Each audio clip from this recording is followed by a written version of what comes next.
नमस्कार मेरे हिंदू मित्रों। मैं आनंद राजाध्यक्ष नवी मुंबई से बोल रहा हूँ। मेरा चैनल जो है आनंद आख्यान में आपका हार्दिक स्वागत करता हूँ। सबसे पहले हमेशा की एक विनती है कि इस वीडियो को जल्दी से लाइक करें, चैनल को सब्सक्राइब करें और वीडियो पसंद आए तो शेयर की लिंक आपको वीडियो के नीचे टैब में मिल। ठीक है, धन्यवाद। अभी विषय पर आते हैं कि ये जो अजीत भारती को अरेस्ट करने आई थी कर्नाटक की पुलिस, उससे दक्षिणपंथी या राइट विंग या राष्ट्रवादी जो भी आपको कहना है, इस अरेस्ट से उनको क्या सीख लेनी चाहिए, ये विषय अजीत भारती के इस अरेस्ट के कारण रख रहा हूँ। वैसे ये इस तरह का विषय जो है मेरे दिमाग में काफ़ी समय से घूम रहा है, चल रहा है, क्योंकि ऐसा है, यहाँ बात करूँगा तो हमें ये समझना चाहिए कि वाली यूट्यूबर्स को, उनको ना एक समस्या होती है। उनको लगता है कि एक वे कौन सी लड़ाई में है वो समझते नहीं है। उनको लगता है कि उन्हें जो है एक निसंकोच, निर्भीड़, निर्भीक वगैरह वगैरह वगैरह वगैरह सरकार की आलोचना करनी चाहिए, भाजपा के नेताओं की आलोचना करनी चाहिए। मतलब हम तो किसी के मोहताज नहीं है वगैरह वगैरह वगैरह वगैरह। और इनको जो है इनको बड़े आसानी से विरोधक जो है वो अपने चाहते चाहते हुए, आई मीन, चाहिए उनको जो मार्ग चाहिए उस मार्ग पे बड़े आसानी से घुमाते हैं।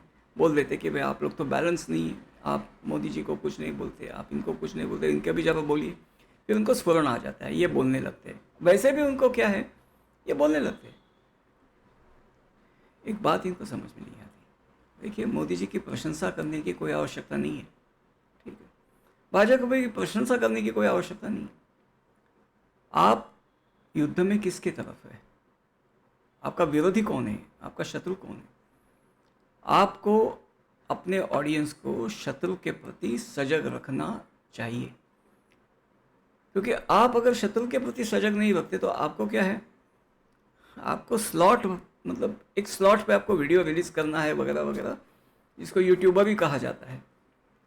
तो आपको कोई ना कोई मुद्दा मिल जाता है तो आपकी तोपें जो है वो अपनों की ही तरफ मुड़ जाती है और सबको मज़ा आ जाता है उसमें कि हाँ भाई, अच्छा, जो आपको आलोचना करते हैं आपकी, वो भी आपको वहाँ कॉम्प्लीमेंट दे जाते हैं। हाँ भाई, आज तो आपने बिल्कुल निष्पक्ष पत्रकारिता का, निष्पक्ष इस आलोचन का, निष्पक्ष समालोचन का, निष्पक्ष समीक्षा का नमूना पेश किया।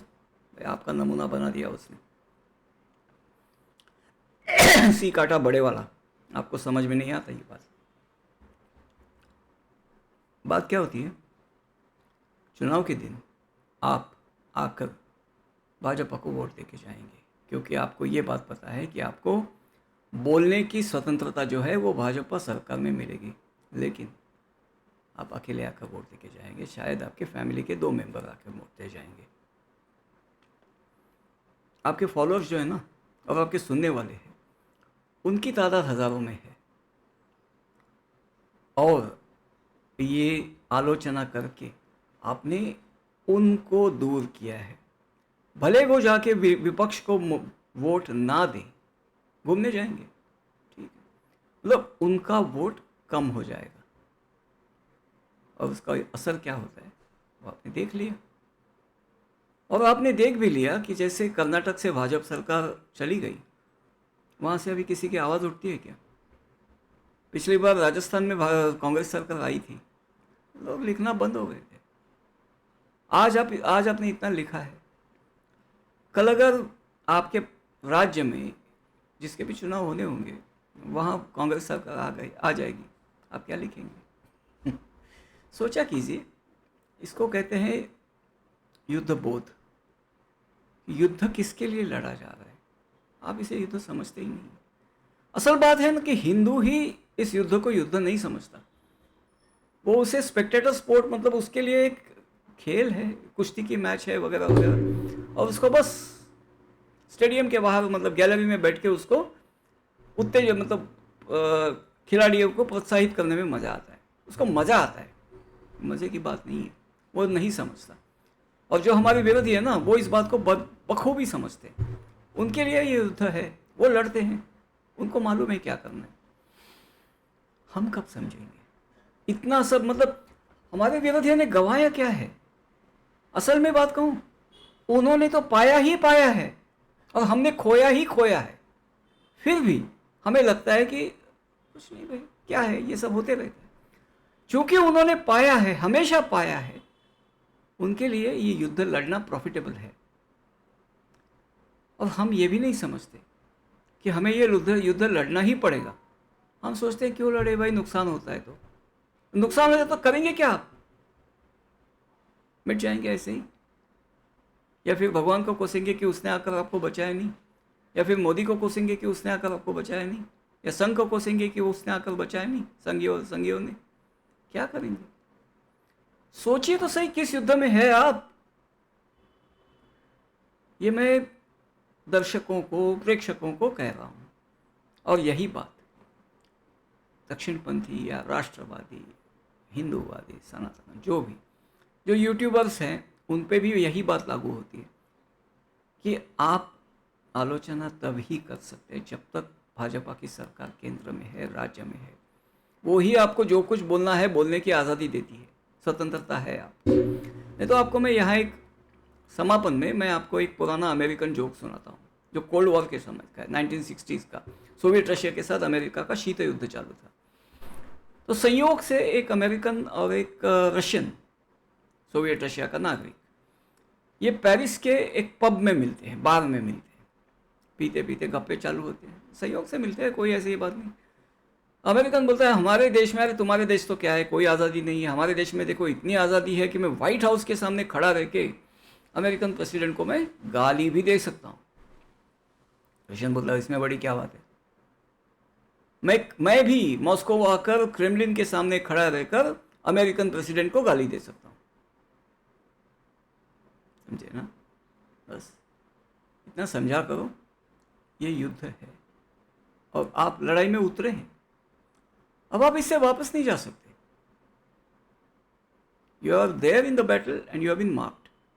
ठीक है, तो आप अगर नहीं लड़े, ढंग से नहीं लड़े, भाजपा की प्रशंसा करने की आवश्यकता नहीं है। ठीक है, आपको हिंदुओं की बात करनी है। आपको मैं एक नाम बताता हूँ, एक महिला पत्रकार है, बड़ी फेमस है, आरफा खानम शेरवानी। आप कभी उसे सुनिए, वो कभी भी अपने मजहब की, दीन की बात नहीं करती, इस्लाम का वो नाम नहीं लेती कभी। वो केवल मुसलमानों पर अन्याय की बात करती है, पॉलिटिकल स्टेटमेंट्स करती है, पॉलिटिकल जर्नलिज्म है, पॉलिटिकल विक्टिम कार्ड है इस्लाम की। वो कभी इस्लाम का वो नाम नहीं लेती। इससे सोचिए, सीखिए कैसे लड़ा जाता है। समझे बात को? मुझे पता नहीं आप में से कितने लोगों ने ये बात, उनका जो कुछ कहलाती हुई पत्रकारिता है उसमें ये बात आप लोगों ने कितने लोग, आप में से कितने लोगों ने नोटिस की होगी, मुझे पता नहीं है। राणा आयोग को देख लीजिए, वही बात है। ये अपनी दूसरी कौन है, सबा नकवी, उसको देख लीजिए, यही बात है। ये कभी दीन की बात नहीं करती, कभी नहीं। क्यों? जानते हैं क्यों?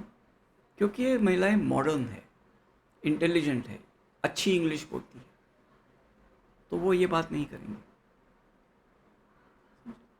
वो बात ही नहीं करेंगे ताकि आप उसमें जाए ही नहीं। वो हमेशा, मतलब थियोलॉजिकल आर्ग्यूमेंट में वो जाएंगी ही नहीं ताकि उन्हें डिफेंड ना करना पड़े। वो हमेशा मुसलमान के साथ क्या बुरा हो रहा है, मुसलमान कैसा विक्टिम है, उसी की वो बात करती है। ये होता है तरीका, समझ लीजिए बात। और सुरक्षित रहिए, लेकिन बात ढंग से करिए, अपनी बात रखना सीखिए। ठीक है, सुन त्सू की एक किताब है, बहुत स्ट्रैटेजिक किताब है, सब जगह मिलती है, पॉपुलर है, आज आपको नेट पे कहीं भी मिल जाएगी, आर्ट ऑफ वॉर। जब पढ़ते जाइए कभी। ठीक है, धन्यवाद। जय श्री राम और जय हिंद।